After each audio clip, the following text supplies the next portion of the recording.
Ask 10 people to explain what a stock is, and most of them can probably give you some level of a correct answer. When you own a stock, you own a piece of a company. So when the company does well and the price goes up, you make money. And vice versa. If the company struggles and the price goes down, you lose money. Simple enough, right? Even if one can't say those words exactly, most everyone intuitively has some sense of what a stock is and why it moves the way it does. Now, how about if we're to ask the same 10 people about a bond? Most of them will likely pause. Some will say it's something safe. A few might mention interest. But unless you're deeply embedded within the industry, or oddly, just learning about bonds, the chances are not many of them will be able to explain how bonds actually work. What determines its price, what makes it move, and most importantly, what role it plays in one's investment portfolio. But here is why bond matters. Because the global bond market is not some cute bucket of money that sits on the sideline while the stock market attracts all the capital. No, not many people realize this, but the global bond market is actually bigger than the global stock market. Today, approximately $145 trillion versus the global stock market, which is worth approximately $127 trillion. Why is it so big? Because bonds play that big of a role in our global economy. Every time a government needs to fund its spending, it issues bonds. Every time a major corporation needs capital to expand, it issues bonds. Even cities, universities, and hospitals, they all borrow. So in today's video, I want to give bonds the proper treatment they deserve. We're going to cover what bonds actually are, how they work, the many different types that exist, and most importantly, what role they should play in your portfolio. And hi, in case you're new to the channel, my name is Tay from Financial Tortoise, where we learn to grow our wealth slow and steady. Let's start at the beginning. Bond 101. Let me take a minute to talk about what bond actually is. When you buy a stock, you're buying ownership. You become a partial owner of a company. Your financial fate is tied to that company's future. If the company grows, you grow. If it struggles, you struggle. There's no guaranteed return, no promise, just a bet that the company will be worth more in the future than today. Well, a bond works differently. Fundamentally different. When you buy a bond, you're not buying ownership. You're making a loan. You hand your money to a borrower, a government, a city, or corporation, and in return, they give you a legal contract. That contract obligates them to do two things. One, pay you interest at regular intervals for the life of the loan. And two, return your full principal when the loan period ends. Here is a simple example. Let's say you lend $1,000 to the US government for 10 years at 4% interest rate. Then every year, you receive $40. At the end of 10 years, you get your $1,000 back. The government did not share its profits with you. It did not give you a seat at the table. It simply borrowed your money and paid you for that privilege. That distinction, owner versus creditor, is where the risk difference comes from. In a bankruptcy, creditors get paid before the owners. If a company collapses, bondholders are first in line. Stockholders get whatever is left, which is often nothing. This is why bonds are considered less risky than stocks, and also why they're called fixed income. The return does not depend on earnings growth, market sentiments, or a new product launch. It is fixed at the moment you buy, and it runs until maturity. And that predictability is exactly what makes bonds useful. Not as a tool for building wealth aggressively, but as a tool for stability, income, and protection. Alright, so that is what bonds are at high level, but let's go deeper. Let's talk about how bonds actually work. The bond mechanics. This is actually the part that trips up a lot of people, even people who have owned bonds for years. Interest rates and bond prices have an inverse relationship. Essentially, they move in opposite directions. When interest rates rise, existing bond prices fall. When interest rates fall, existing bond prices rise. The reason is purely mechanical. Let me show you what I mean. Suppose you hold a bond paying 2% interest. Then the Federal Reserve raised rates and new bonds are being issued at 4%. Now, would any buyer pay full price for your 2% bond when they could simply buy a brand new 4% bond instead? They would not. If you want to sell your bond in that environment, you have to lower its price until its effective yield becomes competitive with the new 4% bonds in the market. Thus, your bond's price falls. The reverse works exactly the same way. If rates fall and new bonds are only paying 1%, your 2% bond becomes very attractive. Buyers will pay a premium for it. Its value rises. This is simply how the math of fixed payment works in a world where interest rates are constantly moving. Now, one more concept worth understanding. Duration. Duration measures how sensitive a bond is to interest rate changes. The longer the maturity, the more sensitive the price. A bond fund with a duration of 10 years will lose approximately 10% of its market value for every 1% rise in rates. A fund with a duration of 20 years will lose approximately 20%. This concept explains what happened in 2022. Entering that year, interest rates were near zero after a decade of easy monetary policy. Thus, bond yields were historically low. But when inflation surged and the Federal Reserve raised rates at the fastest pace in 40 years, from near zero to over 5% in roughly 12 months, long-duration bonds took the full force of that move. The iShares 20-plus year Treasury ETF fell over 31%. The broad bond market fell roughly 13%. Bonds and stocks fell at the same time, which really challenged the mental model most investors had about how portfolios are supposed to behave. But here's what 2022 was not. It was not evidence that bonds were broken.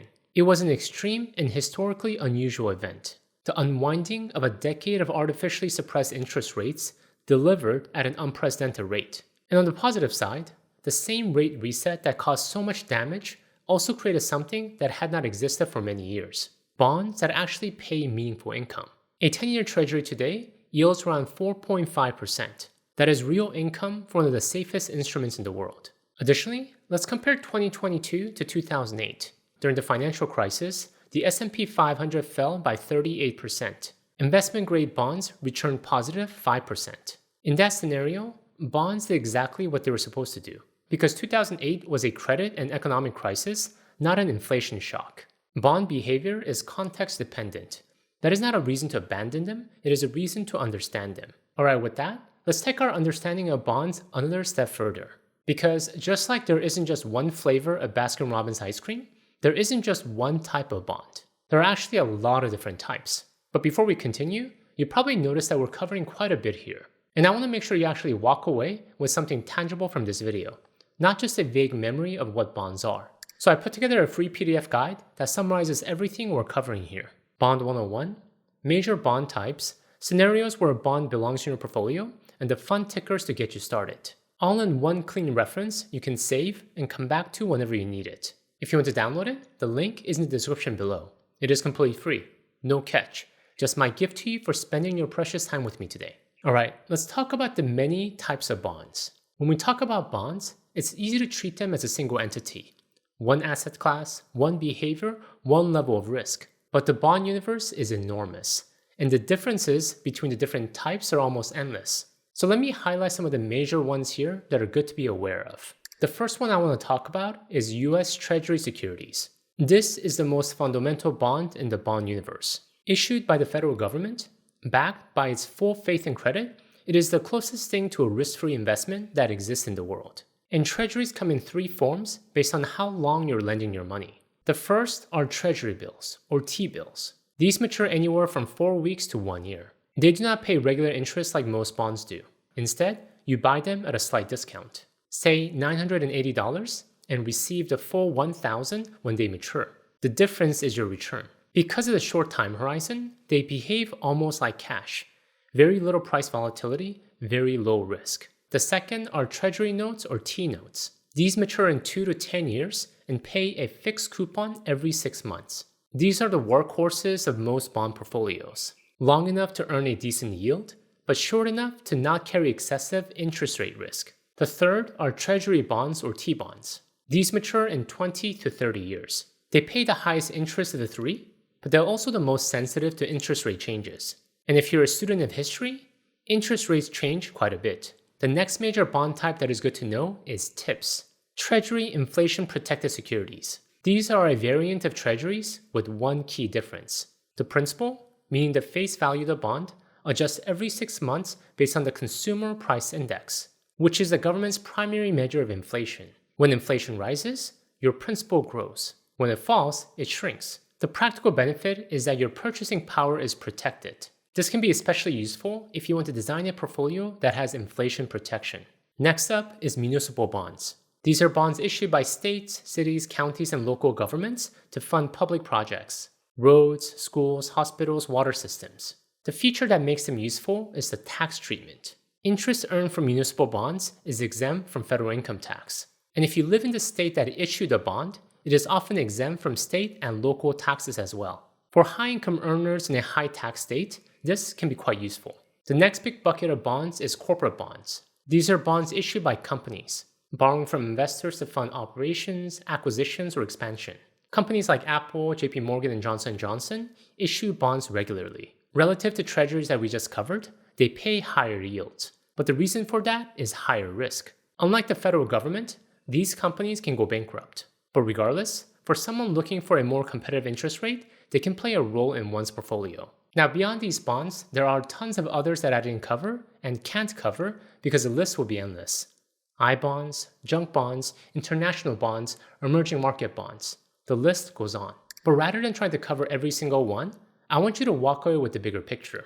Not all bonds are created equal. They differ by who is borrowing, how long they're borrowing for, and how much risk you're taking on as a lender. And understanding these differences is what allows you to use bonds intentionally and strategically in your portfolio. Okay, at this point you might be saying, Tay, I get it. Bonds are fundamentally different from stocks. They're less risky, and as you just covered, there are hundreds, if not thousands, different variations of bonds. All interesting and all, but I have to ask the big question. So what? How does it impact me? How should I use them in my portfolio? When should I use them in my portfolio? Well, that is the real reason why we're here today. So let's get into that next. But a quick note, if you find yourself watching videos like this, taking notes, trying to make sense of how all these pieces fit together, you're exactly the type of person I built the Financial Tortoise community for. It is a private membership for serious, like-minded people who are done consuming financial content passively and want to actually build wealth intentionally. Inside, you get access to my full course library, live Q&A sessions, and direct one-on-one access to me. However, in order to maintain the experience at the highest quality, enrollment is limited and only opens a few times a year. So if you'd like to be the first to be notified when doors open next, join the waitlist at financialtortoise.com/community. I'll have the link in the description below. Alright, enough of the high-level stuff.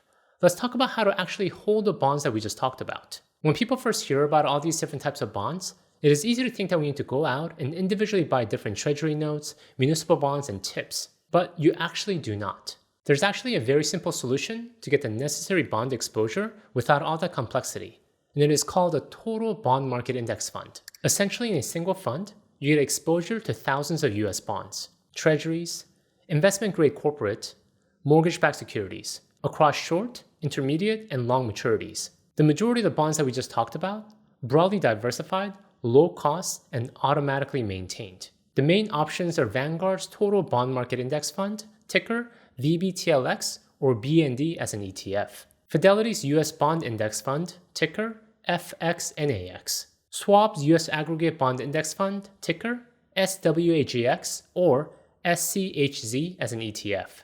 Expense ratios on all of them run between 0.03% and 0.05%. For most people watching this, one of those three is all you will likely ever need. Now, can you go deeper? Absolutely. You can tilt towards TIPS if you want more inflation protection. You can add a municipal bond fund if you're in a high tax bracket and want to maximize after-tax income. You can keep things short duration if you want to minimize interest rate sensitivity. All of that is on the table if you want to customize your bond exposure. But here's my personal take. There is a trade-off. More complexity requires more maintenance, more decision-making, and more room for error. So before you go down that road, ask yourself whether the potential benefit actually justifies the added work. For the vast majority of investors, I personally don't think so. So start with the Total Bond Market Index Fund and build from there, but only if you have a specific and clear reason to.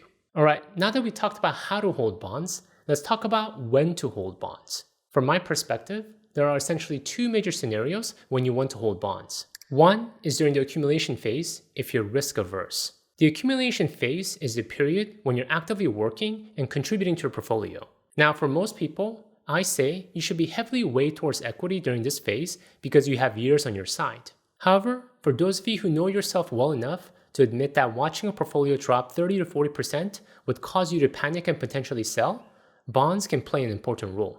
It helps to smooth out that volatility so you don't have these major drops. The second scenario is during the withdrawal phase. And this is where holding bonds stops being a personal decision and starts to become almost a necessity. Because when you're in the withdrawal phase, you're no longer contributing to your portfolio.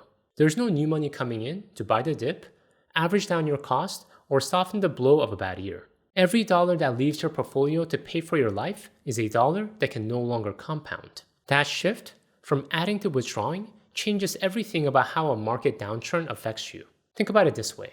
If the market drops 30% in your first year of retirement, while you're simultaneously pulling 4% per year to cover your expenses, you're forced to sell depreciated assets to fund your life. And because you now have fewer shares remaining, even when the market eventually recovers years later, you can't take advantage of that appreciation. This is called sequence of return risk. And it is the reason why many people talk about the first 5 to 10 years of retirement being so important. Two people can retire with identical portfolios, identical strategies, and identical average returns over 20 years, and end up in completely different financial situations based purely on whether the market went up or down in those first few years of withdrawal. Well, when you have bonds in retirement, it provides a spending buffer that protects against this. When market falls, you're drawing from your bond allocation rather than selling stocks at their lowest point. You give equities the time and space to recover before you touch them. This is the logic behind what is called the glide path, the gradual shift from stocks to bonds as retirement approaches.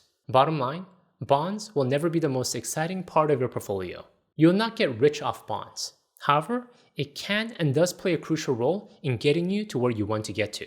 So despite how boring it may be, don't dismiss it. Understand its fundamentals and deploy them strategically on your path to wealth. Thank you guys for watching the theme of preserving your wealth. If you want to learn why many retirees go broke in the first 5 years, please check out my video here. Until next time, all the best.